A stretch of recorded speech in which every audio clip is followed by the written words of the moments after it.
నమస్కారం జే న్యూస్ కి స్వాగతం. హెడ్లైన్ చూద్దాం. కారు ప్రమాదంలో ఎమ్మెల్యే లాస్యానందిత మృతి. ఎమ్మెల్యే లాస్యానందిత మృతి పట్ల ఎమ్మెల్యే జీఎంఆర్ తీవ్ర దిగ్భ్రాంతి. నూతన జాతీయ విద్యా విధానం 2020 రద్దు చేయాలి. జమ్మికుంట శ్రీ వెంకటేశ్వర స్వామి దేవాలయంలో తిరుకల్యాణ మహోత్సవం సందర్భంగా జమ్మికుంట వాసవి వనితా క్లబ్ ఆధ్వర్యంలో చార్టర్డ్ ప్రెసిడెంట్ గర్రపల్లి అరుణ, ప్రస్తుత ప్రెసిడెంట్ ఫాస్ట్ ప్రెసిడెంట్ అయిత దివ్య తిరుకల్యాణంలో పాల్గొన్నారు. పద్మావతి అమ్మవారు, గోదా అమ్మవారు సమేత వెంకటేశ్వర స్వామి వార్లకు సారెను సమర్పించారు. ఈ మహోత్సవంలో భక్తులందరూ పాల్గొన్నారు. ఇక వనదేవతలైన సమ్మక్క తారకలను దర్శించుకుని ఈ దేవాలయానికి అనేక మంది భక్తులు విచ్చేశారు.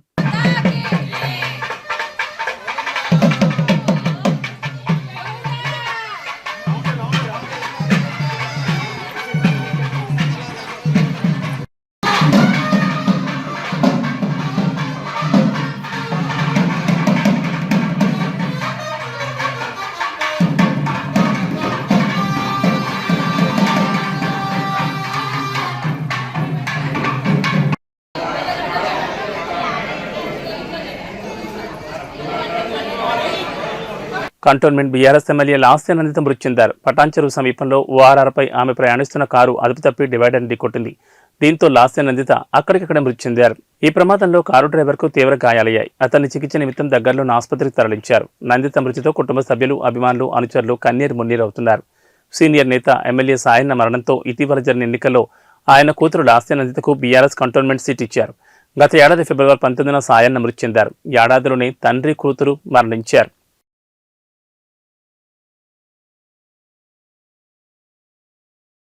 బీఆర్ఎస్ పార్టీలో తీవ్ర విషాదం చోటు చేసుకుంది. ఆ పార్టీకి చెందిన సికింద్రాబాద్ కంటోన్మెంట్ ఎమ్మెల్యే లాస్యానందిత మృతి చెందారు. పటాన్చెరు సమీపంలో ఓఆర్ఆర్పై ఆమె ప్రయాణిస్తున్న కారు అదుపు తప్పి డివైడర్ ఢీకొట్టింది. ఈ ప్రమాదంలో ఎమ్మెల్యే లాస్యానందిత అక్కడికక్కడే మృతి చెందారు. ఆమె కారు డ్రైవర్కు తీవ్ర గాయాలయ్యాయి. సమాచారం అందుకున్న పోలీసులు హుటాహుటిన ఘటనా స్థలానికి చేరుకున్నారు. ప్రమాదానికి గల కారణాలపై ఆరా తీస్తున్నారు. అతివేగం, నిద్రమత్తు ప్రమాదానికి కారణమని పోలీసులు అనుమానిస్తున్నారు. ప్రమాదంలో లాస్యానందిత కారు ముందు భాగం మొత్తం నుజ్జునుజ్జైంది. కాగా ఈ ప్రమాదానికి గల పూర్తి కారణాలు తెలియాల్సింది.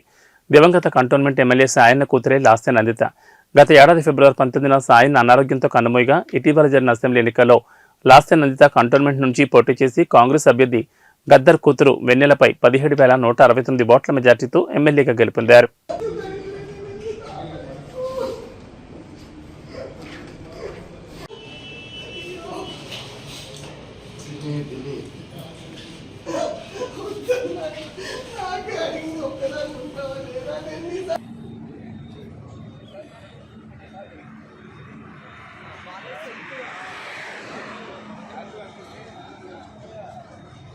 Cantonment BRS MLA Lasya Nanditha road ప్రమాదంలో మృతి చెందారు. పటాన్చెరు ఎమ్మెల్యే గోడెం మహిపాల్ రెడ్డి తీవ్ర దిగ్భ్రాంతిని వ్యక్తం చేశారు. దివంగత ఎమ్మెల్యే సాయన్న కూతురిగా ఆయన ఆశయాలను కొనసాగిస్తూ కంటోన్మెంట్ అభివృద్ధికి నిరంతరం కృషి చేస్తున్న లాస్యానందిత మరణం బీఆర్ఎస్ పార్టీకి, కంటోన్మెంట్ ప్రజలకు తీరని లోటని ఆవేదన వ్యక్తం చేశారు. ఆమె ఆత్మకు శాంతి చేకూరాలని వారి కుటుంబ సభ్యులకు ప్రగాఢ సానుభూతిని తెలియజేశారు. హరీష్ రావు, తలసాని శ్రీనివాస్ యాదవ్, కాలేరు వెంకటేష్ నివాళులర్పించారు. వారి కుటుంబ సభ్యులను ఓదార్చారు.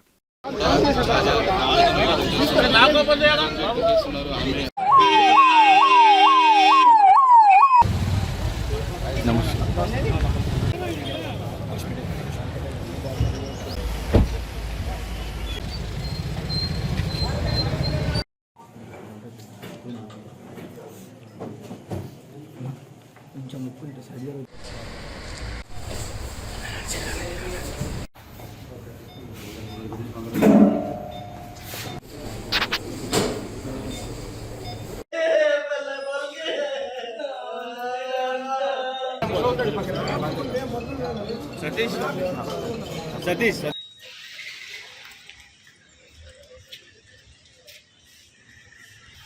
ఉదయమే 5:30-6 గంటల ప్రాంతంలో ఒక విషాదకరమైనటువంటి వార్త వినడం చాలా బాధ అనిపించింది. దివంగత నేత మరి సాయన్న గారు 40 సంవత్సరాల రాజకీయ చరిత్రలో అనేక సార్లు కంటోన్మెంట్ ప్రాంతానికి ప్రాతినిధ్యం వహించడం, ఆయన లాస్ట్ టైం ఆరోగ్యరీత్యా పోయిన సంవత్సరం మరణించినటువంటిది. ఇప్పటికి సంవత్సరం 3 రోజులు అవుతుంది. మొన్ననే వారి యొక్క వర్ధంతి కూడా చేపట్టడం జరిగింది. బట్ ఆ రోజుల్లో ఉన్న పరిస్థితుల్లో మరి మా పార్టీ అధ్యక్షుల వారు కేసీఆర్ గారు వారి కుటుంబానికి టికెట్ ఇవ్వాలన్నటువంటి ఉద్దేశంతోనే అమ్మాయికి టికెట్ ఇవ్వడం, అమ్మాయి కూడా మంచి మెజారిటీతో గెలవడం, అంటే కంటోన్మెంట్ ప్రజలు ఆ కుటుంబాన్ని, అక్కడ ఉన్నటువంటి కార్యకర్తలు ఆ కుటుంబాన్ని ఏ విధంగా గౌరవిస్తారో మనం చూసినాం. బట్ ఉదయం ఇటువంటి సంఘటన జరగడం, చిన్న వయసు అమ్మాయి, ఎంతో భవిష్యత్తు ఉంది. భవిష్యత్తులో మరి ప్రజలకు కానివ్వండి విశేషమైనటువంటి సేవలు అందించేటువంటి అవకాశం. బట్ పొద్దున యాక్సిడెంట్లో మరణించిందని చెప్పి ఫోన్ రావడం, ఆ తర్వాత టీవీలు చూస్తే ఆ టీవీలలో కూడా ఆ జరిగిన యాక్సిడెంట్ విజువల్స్ చూపించడం మా అందరికీ చాలా బాధాకరమైనటువంటిదే కాకుండా చాలా విషాదకరమైనటువంటిది. ఇటువంటి సంఘటన జరుగుతుందని చెప్పి మనం ఎవరం కూడా ఊహించినటువంటిది కాదు. బట్ విధిని మనం ఏం చేయలేం కాబట్టి మరి జరిగిన సంఘటన పట్ల మరి ఆ కుటుంబానికి మనము ధైర్యాన్ని ఇవ్వవలసినటువంటి అవసరం ఉన్నది. ఆ భగవంతుడు ఆ కుటుంబానికి అన్ని విధాలుగా ధైర్యాన్ని ప్రసాదించాలని కోరుకుంటూ మరి కొద్ది క్షణాల్లో డెడ్ బాడీ ఇక్కడికి రావడం జరుగుతుంది. పోస్ట్మార్టం నిమిత్తం వారి యొక్క స్వగృహమైనటువంటి అశోక్ నగర్ దోమలగూడ ప్రాంతానికి తీసుకువెళ్లడం జరుగుతుంది. చింతలపూడి నియోజకవర్గం జంగారెడ్డి మండలం గొరవైగూడెం గ్రామానికి చెందిన దల్లి జ్యోతికారెడ్డిని దల్లి రామాంజనేయ రెడ్డి అధ్యక్షతన ఘనంగా సత్కరించారు. జ్యోతికారెడ్డి గతంలో సీఎం జగన్మోహన్ రెడ్డితో ఇడుపులపై నుండి ఇచ్చాపురం వరకు పాదయాత్రలో జగనన్నతో పాటు అడుగు వేస్తూ జగనన్న గుండెల్లో కీలక మహిళా నేతగా గుర్తింపు పొంది ఆ గుర్తింపు ప్రతిఫలంగా జ్యోతికారెడ్డిని రాష్ట్ర రెడ్డి కార్పొరేషన్ డైరెక్టర్గా ఎన్నిక చేశారు. ఇటీవల నిర్వహించిన సన్మాన సభలో ముఖ్య అతిథులుగా చింతలపూడి నియోజకవర్గ సమన్వయకర్త కంబం విజయరాజు, రాష్ట్ర రెడ్డి కార్పొరేషన్ చైర్మన్ దుక్కా లోకేశ్వర్ రెడ్డి పాల్గొన్నారు. ఈ సన్మాన సభలో విజయరాజుకి లోకేశ్వరరావు రెడ్డి, జ్యోతికారెడ్డి దుశ్యాలవతో కప్పుతూ వైసీపీ కార్యకర్తలు ఘనంగా సత్కరించారు. నామినేట్ పదవుల్లో మహిళలకు పెద్దపీట వేస్తూ అధిక ప్రాధాన్యత ఇస్తూ వస్తున్నారని విజయరాజు అన్నారు.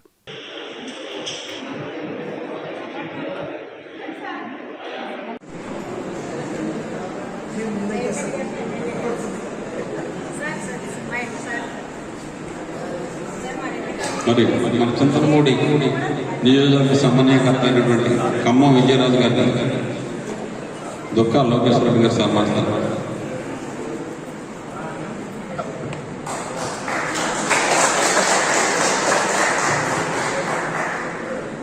మరి ఈరోజు ఈ సమావేశం గురించి ఇచ్చాపురం నుంచి వచ్చినటువంటి మన దుక్కా లోకేశ్వర రెడ్డి గారు రిటైర్డ్ ఉపాధ్యాయులు, ఎంఏ చదివిన వారు, ఆయనకి సన్మానం చేసుకుంటే ఆ గర్వకారణం.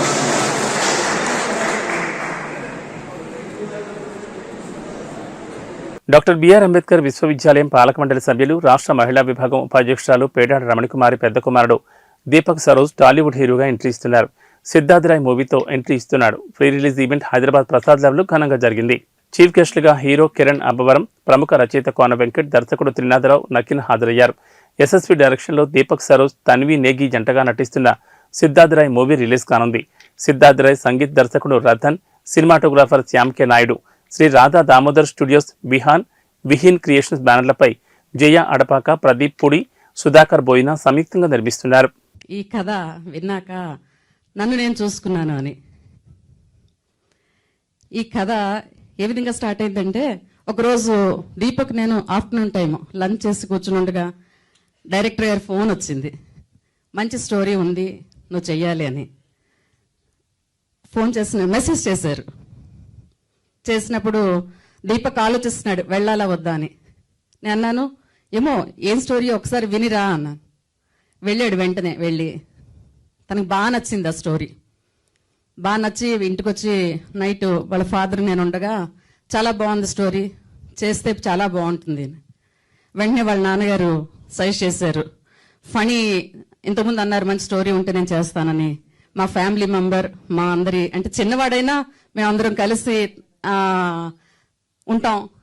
ఆ ఫనీ ఆ స్టోరీ వినిపించారు. వెంటనే ఆయనకు కూడా బాగా నచ్చింది.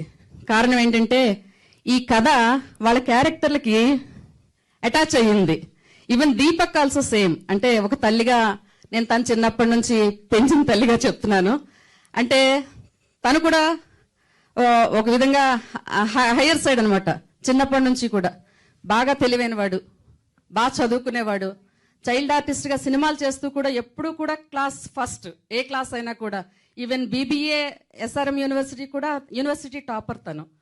ఆ విధంగా చదువుకుంటూ ఆ తెలివి, అంటే ఈ కథ ఖాళీగా తన్ని ఉంచితే ఏదో డిస్ట్రాయ్ చేసేవాడు అనమాట. ఇంట్లో కూడా చిన్న వయసులో కూడా 5-6 ఏళ్ళప్పుడు కూడానండి తనకి పనేవి లేకుండా ఉంచితే తీసుకువెళ్ళి సామాన్లు విరగొట్టడము, కొన్ని సామాన్లు తీసుకెళ్లి ఇంట్లోంచి నూతిలో వేయడం, లేకపోతే గోడ అవతల నుంచి విడిపోయిన తర్వాత మేము వెతుక్కుంటే దొరికేవి అవన్నీ.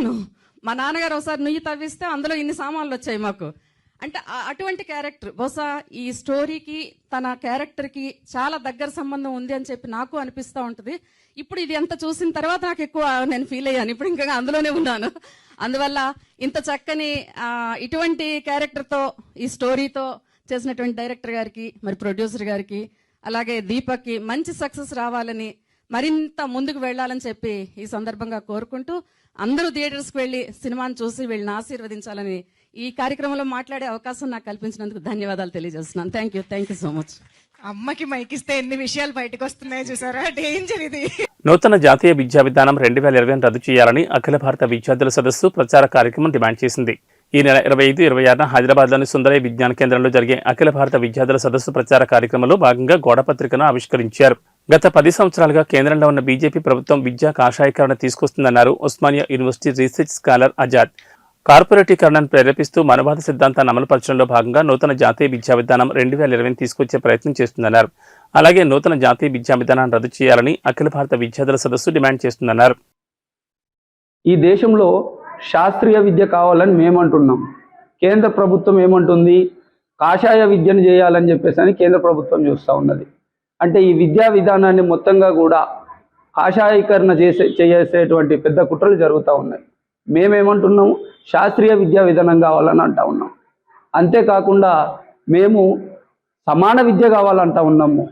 అంటే ఉన్నోడైనా లేనోడైనా, కలెక్టర్ పిల్లాడైనా, కార్మికుడి పిల్లాడైనా, కూలీ పని చేసుకునే పిల్లాడైనా, కండక్టర్ కొడుకైనా అందరూ కూడా ఒకే రకమైన సమాన విద్య కావాలని మేము కోరుకుంటూ ఉన్నాం.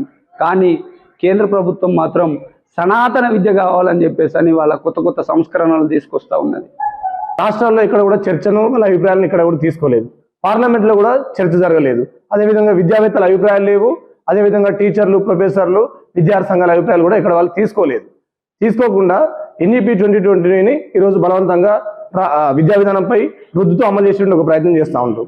ఎన్ఈపీ 2020 ప్రధాన లక్ష్యం ఏంటంటే ఈ దేశంలో ఉన్నటువంటి రాజ్యాంగ విలువలైనటువంటి స్వేచ్ఛ, సమానత్వం, లౌకికత విలువల స్థానంలో మనువాద విద్యా వ్యవస్థను తిరిగి ప్రతిష్ఠించడం. పేరుకు వాళ్ళు నూతన జాతీయ విద్యా విధానం అంటున్నారు, కానీ అది నూతన జాతీయ విద్యా విధానం ఎంత మాత్రం కాదు. అది సనాతన జాతీయ విద్యా విధానం. ఎట్లా అంటే ఇప్పుడు వాళ్ళు డార్విన్ సిద్ధాంతాన్ని తొలగిస్తామని చెప్పేసి మాట్లాడుతూ ఉన్నారు. టిప్పు సుల్తాన్ చరిత్రను తొలగిస్తామని చెప్పేసి మాట్లాడుతూ ఉన్నారు.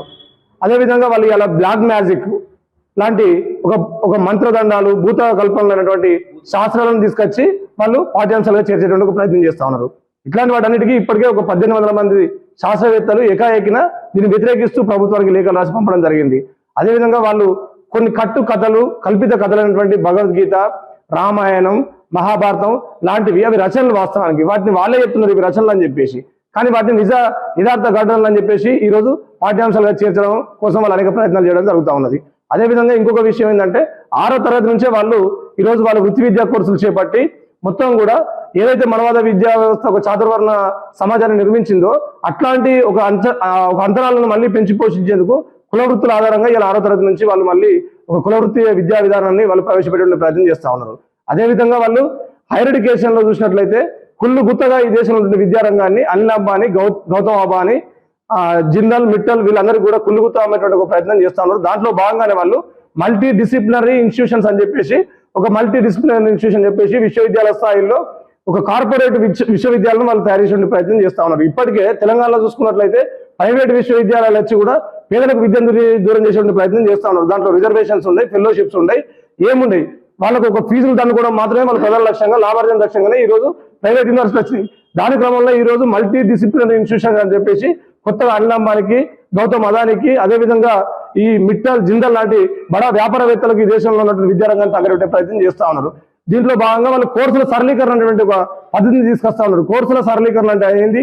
ఒక యూనివర్సిటీలో ఒక చదువు చదివి ఒక పట్టా తీసుకొని, ఒక సంవత్సరానికి ఒక కోర్సు పట్టా తీసుకొని మరొక యూనివర్సిటీలో మరొక చదువు చదవడం, ఇవన్నీ. ప్రకాశం జిల్లా పెద్దదోర్నాల మండలం బోడేనాయక్ తాండా వద్ద మిరపకాయల కూలీలతో వెళుతున్న ఆటోను ఢీకొనడంతో ప్రమాదం చోటు చేసుకుంది.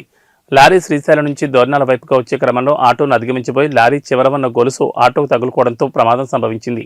ఈ ఘటనలో 5గురు తీవ్రంగా గాయపడ్డారు. సమాచారం అందుకున్న 108 సిబ్బంది క్షతగాతులను హుటాహుటిన పెద్దదోర్నాల ప్రభుత్వ వైద్యశాలకు తరలించారు. వీరిలో 5గురికి తీవ్ర గాయాలు కావడంతో పెద్దదోర్నాల ప్రభుత్వ వైద్యులు చికిత్స అందిస్తున్నారు. భూమిని అంకమ్మకు ఎడమ చేయి విరగ్గా, లక్ష్మికి కుడికాలు విరిగింది. శ్రీరాములు, మల్లికాలకు చేతులు విరిగాయి. ఇటువంటి ఆటో ప్రమాదాలు ఇటీవల కాలంలో పరిపాటిగా మారాయని స్థానికులు అంటున్నారు.